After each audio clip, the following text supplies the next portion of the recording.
Hey, Rocky Fork, thank you for joining us today. We hope that you will stay connected by downloading our app.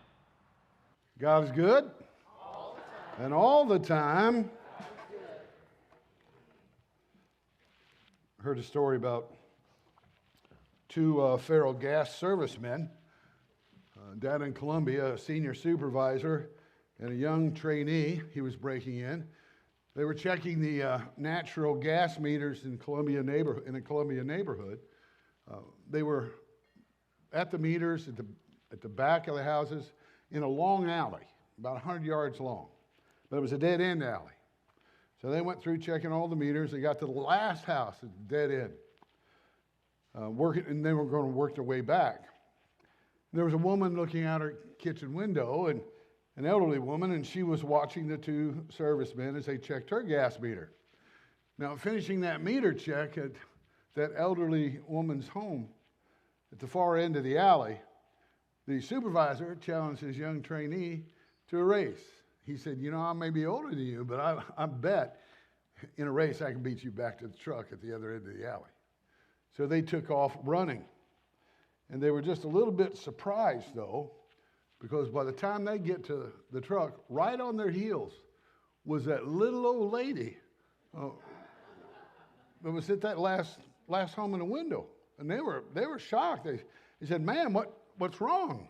And she was gasping for breath. And she said, "When I see two natural gas men running full speed away from my house, I figure I better run too."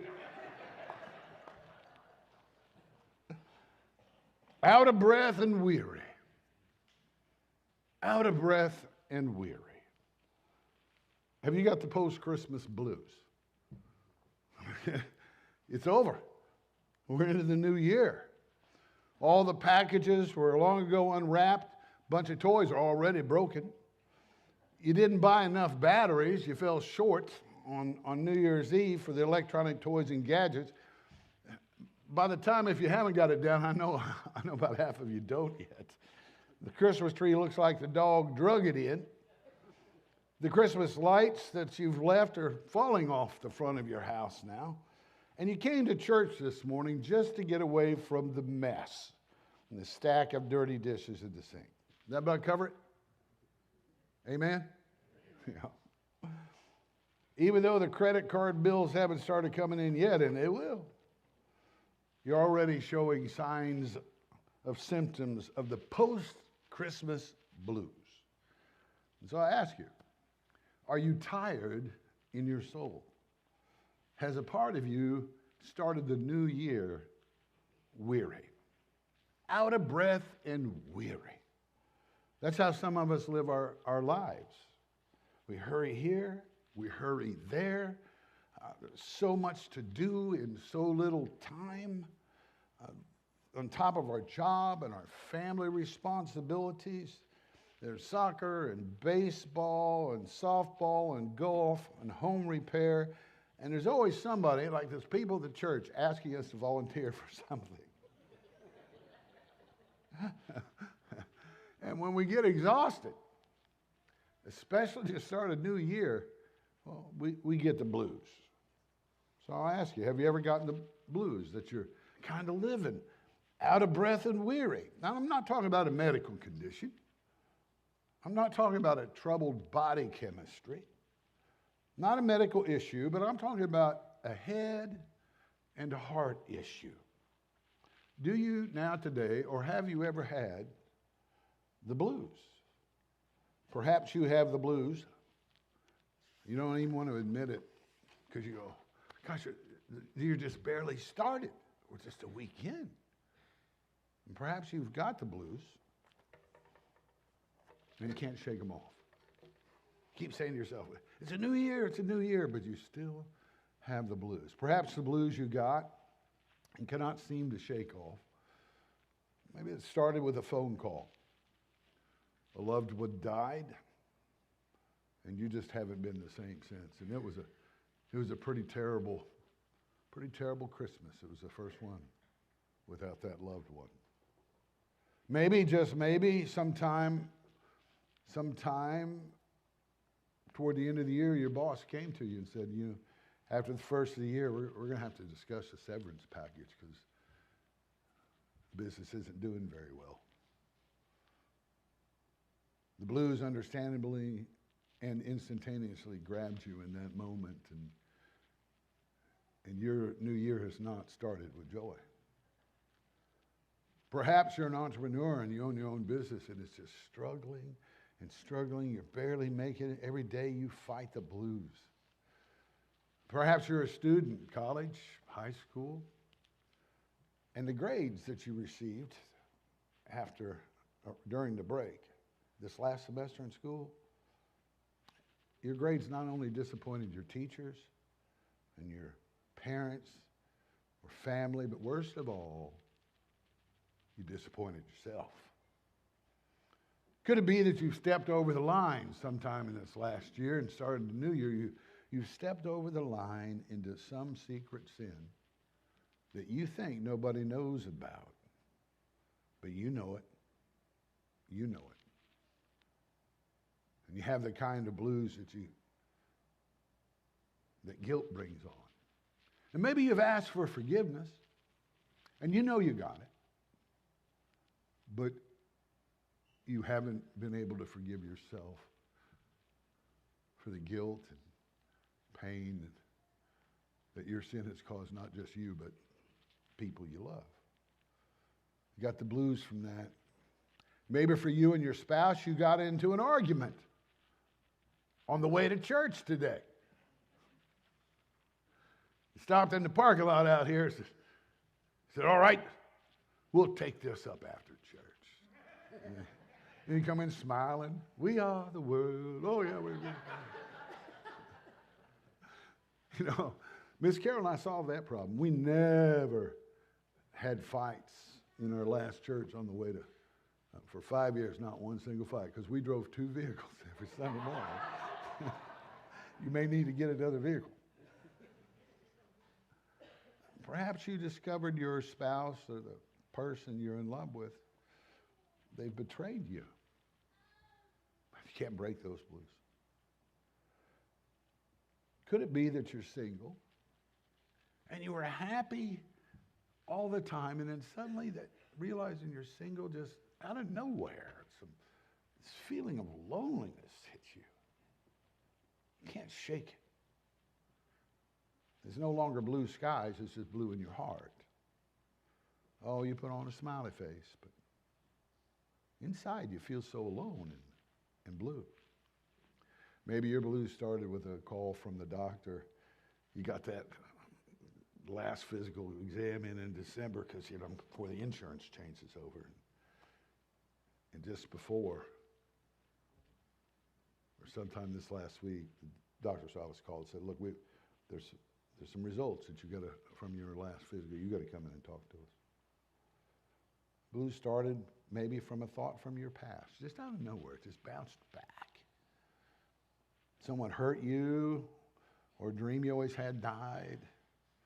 Or maybe one of your children has disappointed you. One of your adult children. And you can't shake the blues. Or maybe you have someone you've loved and they've left you. Or none of those things. Maybe you don't know why, but you just feel blue. And you go, oh, I'm the happiest person in the world. I don't have any problems. Well, I bet somebody you love has started the year with the blues.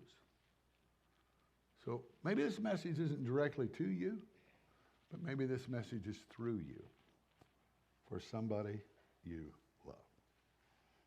For somebody who is tired, bone tired already, tired in their soul. I ask you, has a part of you or somebody you love just grown weary? Out of breath and weary. What do? We're just going to look at a couple of verses. Matthew chapter 11, verse 28 is the answer. For any time you get the blues or someone you love gets the blues, Jesus says in there, come to me, come toward me, all who are weary. Say all. Not some. Nobody left out. all who are weary and burdened, and I will give you rest. I'll give you rest, Jesus says. All who are weary and burdened, and I will give you rest. And then he explains how. I mean, the first words are, come toward me. You wouldn't think you'd have to say that to Christians and followers, but he does have to say that. Because sometimes we can get in a close relationship with Jesus, mountaintop experiences, spiritual depth, integrity, and growing, and then other times life gets busy, and we look back, we go, you know what, I don't feel as close to Jesus as I used to feel. I'm a little distanced. And I guarantee you, if you've got the blues, it's time to recheck your relationship with Jesus. No, not that you're unsaved or anything, but to ask you, how personal is it? Are you maintaining that relationship? I know I'd probably have trouble in my marriage with Miss Carol if I didn't talk to her for a year or a month or an hour. And it's a relationship with Jesus. So when we get the blues, because joy is the normative Christian experience, then there's something abnormal going on. Not evil, abnormal. And sometimes we need to hear Jesus say, come on back towards me again. Step back towards me. And notice, he didn't come running after us. He says, you come toward me. Make a step my direction, Jesus says. Come toward me. Everybody say, come toward me. And then he gives us further instructions in verse 29. Come to me, all who are weary and burdened, I will give you rest. And then he says, how? Well, take my yoke upon you and learn from me. Take my yoke upon you. Now, most of us who are doing any kind of even little bitty gardening or farming, we got a small tractor or something. We generally don't use oxen and mules to plow with.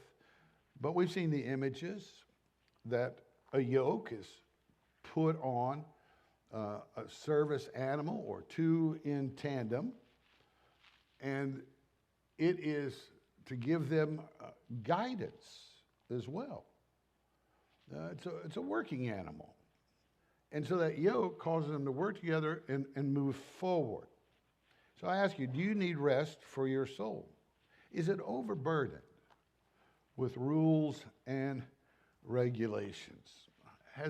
Has the religion of Yahweh become a burdensome checklist to you that you cannot seem to complete? Because we're good at that. Making checklists, religious checklists. You got to do this, got to do this, got to do this, got to do this. And so suddenly, the yoke isn't Jesus anymore. In an article in the San Francisco Chronicle, Herb Cohen wrote these words. He says, every morning in Africa, when a gazelle wakes up, it knows it must run faster than the fastest lion or it will be killed and eaten. He said, every morning, a lion wakes up and it knows that it must outrun the slowest gazelle or it will starve to death. He writes, it doesn't matter if you are a lion or a gazelle, when the sun comes up, you better be running. Sometimes that's how we kind of get into a rhythm in our lives. Get up, go, fly. And we say that it's a jungle out there. Are we just animals competing to devour one another? It may be a dog-eat-dog world out there, but in the fellowship, in the church, and this is a place where we lift each other up. Jesus said, for my yoke is easy, and then what? My burden is light. Now, I just want to land on that for a second. My yoke is easy, and my burden is light. My yoke is easy, and my burden is light. There are two different yokes we can put on.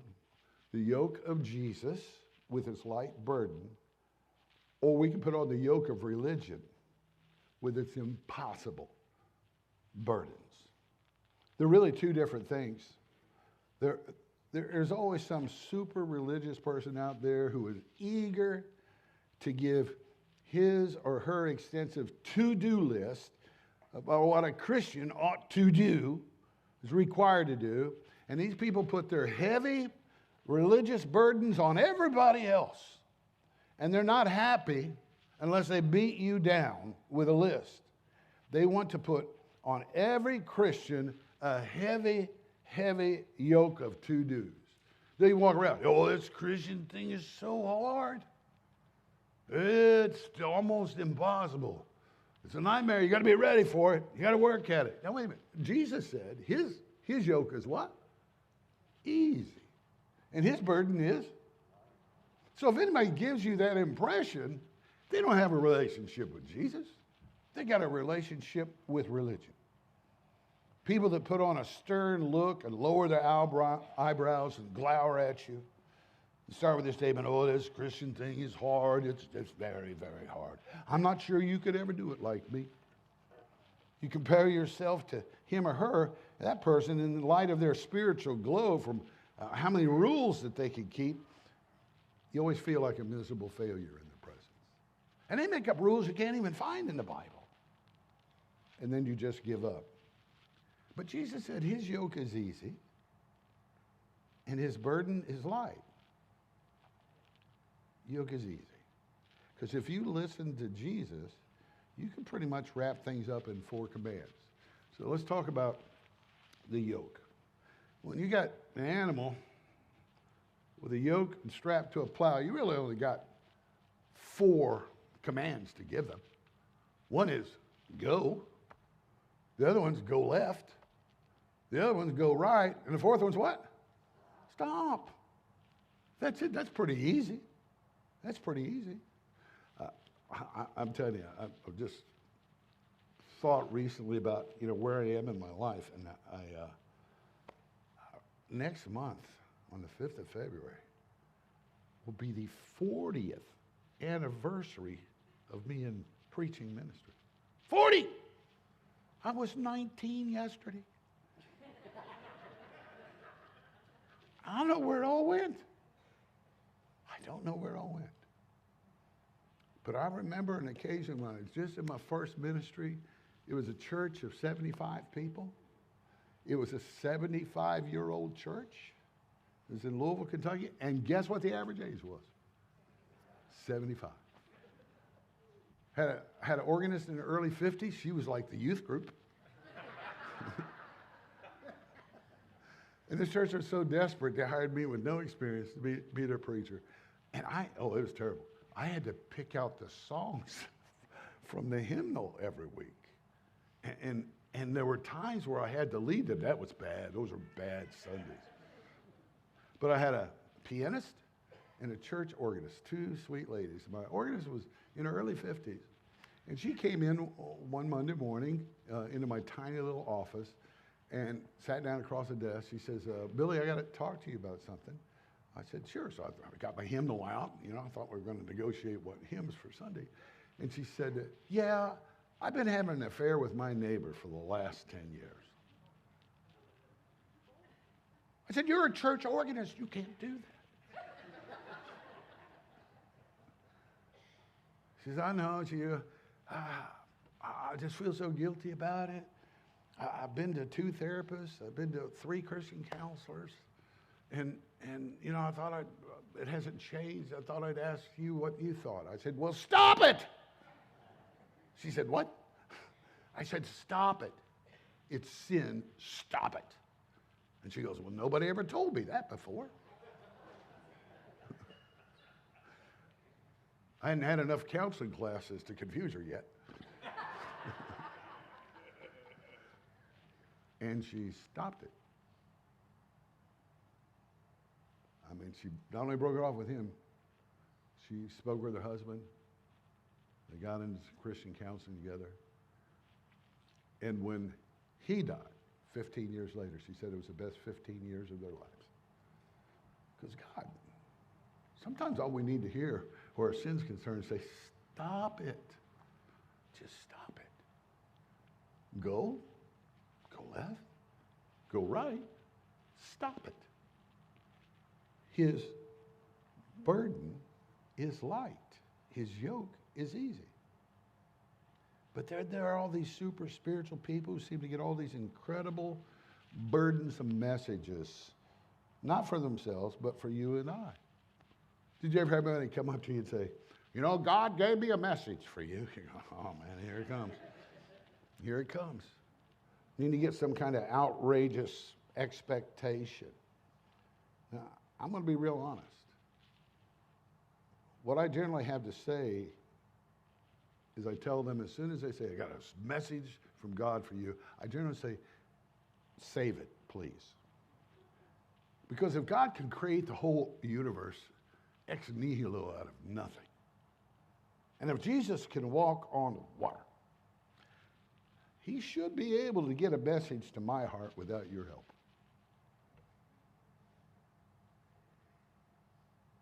And there are those people, they just want to put burdens on others that they would never put on themselves. So if your Christian yoke feels hard to pull and your religious burden in Christ feels heavy, you may be learning, but you're not learning from Jesus. Jesus was never popular with the legalist, self-righteous, self-important, super religious, Bible-thumping, grace-killing people of his day. And Jesus is even less popular with them in our century. In our century. How do you know? How do you know you're really having a grand, close relationship with Jesus? Well, his yoke is what? Easy, and his burden is? Come toward me, Jesus said. And then he says, learn from me. We can't divorce ourselves from this. You know, I got saved. You know, the average American home has 7 Bibles. 7 Bibles. And then you got like 368 of them on your cell phone. Whatever you want. But when we say, you know, I've read this, and yeah, I'll get to it, we just stick it down, we don't open it. We don't open it. Well, there's no learning going on. Everybody says, you know, where should I begin reading the Bible? And with people who aren't Christians or new Christians, a lot of people give them the answer, Genesis. Yeah. Listen, man, I get to the 2nd chapter of Leviticus, it's over for me. It's all about our relationship with Jesus. The place that starts the Gospel of John, because it begins with the same word Genesis starts with. Remember what the words are? In the beginning. Start with the Gospel of John, and all those red letters in there where Jesus is talking. And then back up to Matthew, Mark, and Luke. That's where we learn from Jesus. What he's saying, learn from me. Learn from me. 2 elderly couples were riding in a car one day. And of course, there was some kind of law for the elderly where the men have to ride up front and the women have to ride in the back seat like the Bible says. So they were going along and talking together. And the one man in the front seat asked the other, he said, have you been to any great restaurants lately? The other man said, oh, yeah, we went to a great restaurant the other night. He said, oh, wait a minute, I'm having trouble remembering. What was that name? What was that name? He said, I don't know. He said, well, help me here. He said, it's got a long stem. It's usually red flower with thorns on it. What's that called? A rose. He goes, oh, thank you, a rose. Then he looked in the back seat and he said to his wife, hey, Rose, what was the name of that restaurant we went to? You know, we forget stuff so easy. And if we don't have a regular time to spend it with the words in red, the farther we get from it, the less memorable it becomes. Spend some time in the Word with Jesus and the words in red. Come toward me, Jesus says, and learn from me. And he says, the Bottom line, what we're learning. He says, for I am gentle, say gentle, and I am humble in heart. Say humble in heart. That's what we're supposed to be learning. To be like Jesus. To be gentle and humble in heart. And the closer we are to Jesus, the more we're going to be gentle. And you know, gentle doesn't mean weak. No. You can't be gentle unless you have strength. But gentle with those who need the kindness. Gentle and humble in heart, which that's a topographical term. Like on a map where you see elevations. Humble in heart means you lift other people's value, saved or unsaved, above your own. And didn't Jesus do those two things? Gentle with us and forgiving in our sin and lifting us up as more important than himself on the cross. In verse 29, it says, for I'm gentle and humble of heart. And then he adds, and you will find what for your souls? Second time in those three verses. And you will find rest. And he repeats in verse 30, for my yoke is easy and my burden is light. Come toward me, Jesus says. Learn from me. I'm gentle and I'm humble in heart. You come toward me because my yoke is easy and my burden is light. You and I will never be perfect. Oh, yeah, we're supposed to strive for that. But with the forgiveness of Jesus, the eager forgiveness and his gentleness and his humility to serve us through forgiveness, well, really, Christianity can become joyful and normal. And it really does fight the blues that we get sometimes.